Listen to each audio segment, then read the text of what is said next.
Hi there, Gemini. Thank you for joining me for your year 2014 forecast. I want to give you the overall structure of what this year holds for you. And it begins on the 1st of January, the solar return, with an awesome alliance between the Sun, which is known as a luminary, but this is the planet which really is at the centre of all our being, and Pluto, the tiniest member of the solar system.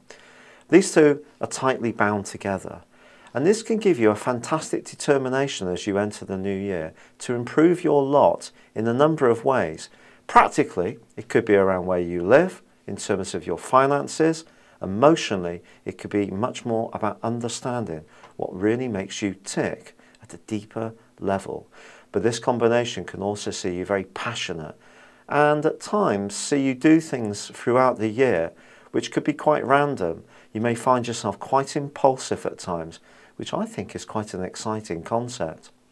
But linked to these two planets are two other planets, Uranus and Mars. Both are squaring up to the Sun and Pluto, but both are in opposition. So let's deal with the opposition first. Uranus is a very random influence when it's in the 11th house of your horoscope, as it is now, and it could see you having changes of mind about what you want from your future. It's been here for a few years now, and it may see you want to be with friends that are totally authentic. You don't want to be around anyone who doesn't really cut it for you, and you can have a real sense of what you need. But its opposition with Mars suggests that around your social situation, you may be finding that compromise is quite a hard thing to do.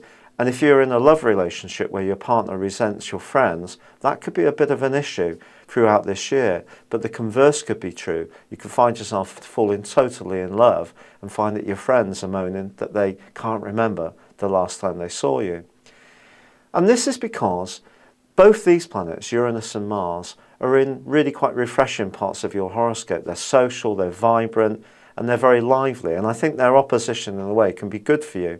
It could see some really unexpected events developing in the early part of the new year.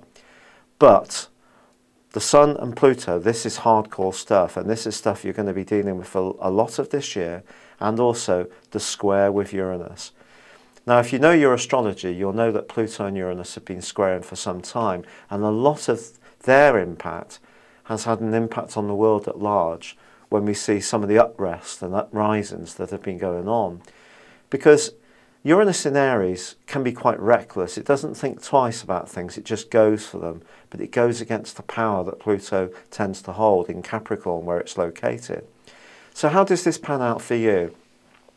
Well, I feel one of the things that can be really hard for you this year is if you don't feel that you're getting the recognition that you feel you deserve for your creative talents, certainly from a financial viewpoint. That could be hugely frustrating this year. But equally, this can play out in your love life too. You need to be in a relationship that's free of politics. If there is a lot of politics in it, it can be quite hard for you to deal with. Now, by the end of January, we see another T-square shaping up. This time the Sun has moved on, Mars is out the picture, but we have Uranus, Pluto and Jupiter. And Jupiter is in opposition with Pluto. Now when this happens, it can see people use unscrupulous tactics to get what they want. You're going to need to be aware of your own motives, therefore, through till May time. But also, when Uranus and Jupiter square, it can actually be really quite lucky. So if you do have an idea which is off the beaten track, don't just sweep it under the carpet, examine it. It could be your pathway to earning more money, but you need to be on the ball, aware. Tactics is going to be important in business, and be aware that not everyone is as ethical as you might be, or perhaps it's your own ethics you need to analyse too. But the most amazing part of your energies for the first half of this year is the fact that Mars is making a very long transit through your sector of upbeatness, of joyfulness, of personal expression. And I think that's absolutely wonderful for you. And it can see you do really, really well when it comes to demonstrating your talents As I said, you may not always get the rewards that you feel that you're deserving of, but certainly you're going to have a lot of confidence. And this is a very funky influence for your love life too. With Jupiter in your second house through to the first week of July, fortune can continue to favour the brave, so bear that in mind. However, we need to look at the eclipses which occur in April. On the 15th, we have a very positive eclipse for you because once more it's reinforcing your need to show your talents to the full, not hold back. But the solar eclipse, which occurs towards the end of the month, is much more psychological. And for then the next 6 months, you may find that there's times through to October when you want to retreat a little bit from other people. Now, Geminis are known as not being so emotional as other signs because you tend to work things out in your mind. Your ruler is Mercury.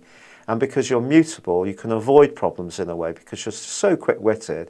You give great answers, but you can kind of trick yourself not to look at stuff. Well, this solar eclipse is saying to you, don't do that. Get much more in touch with who you are. This is a pattern for the year with Pluto and the Sun on that solar return, remember. The more that you understand what makes you tick, the more you encounter life's opportunities with a real open heart, and you can deal with its challenges too. Now, Jupiter then moves in July into a wonderful location for you because it moves into your sector of everyday communications. This basically boosts something that you're a natural at anyway. So you're going to find for pretty well the last 8 months of this year that you can be on fantastic form. You can beguile people with your quick wits, your charm, your bright ideas and your personality. Wonderful for your social life. Mars does eventually move on towards the end of July, and it moves into a more practical area, and then towards the end of August it's side by side with Saturn. If there is anything in your health routine or attitudes to eating and drinking or bad habits that you're not tackling, this can be a time to do it. Otherwise you may find yourself feeling very run down and exhausted as August comes to a close. But Jupiter in the third house will certainly help you to smile your way through things at times, to have great banter. And then that brings us through to the last quarter of the year and the solar and lunar eclipse of October. This time we're talking about the 8th and just towards the end of the month again.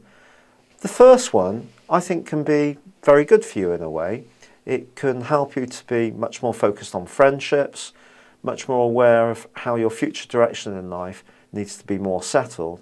But the second one is back into this health issue again. And if you're not looking after yourself as well as you could, the last quarter of the year is really asking you to put a big emphasis on this part of your situation. The more you look at your diet, the exercise that you get, the amount that you drink, if you smoke or not, all these things really do come under the astral microscope. But there's also the square is reactivated between Uranus and Pluto. So politics can again become a feature for the last quarter of the year. And it's a tough one. Pluto and the Sun, remember, are asking you to get really in touch at a very deep level with your self-worth. But they can make you possessive, they can make you jealous at times.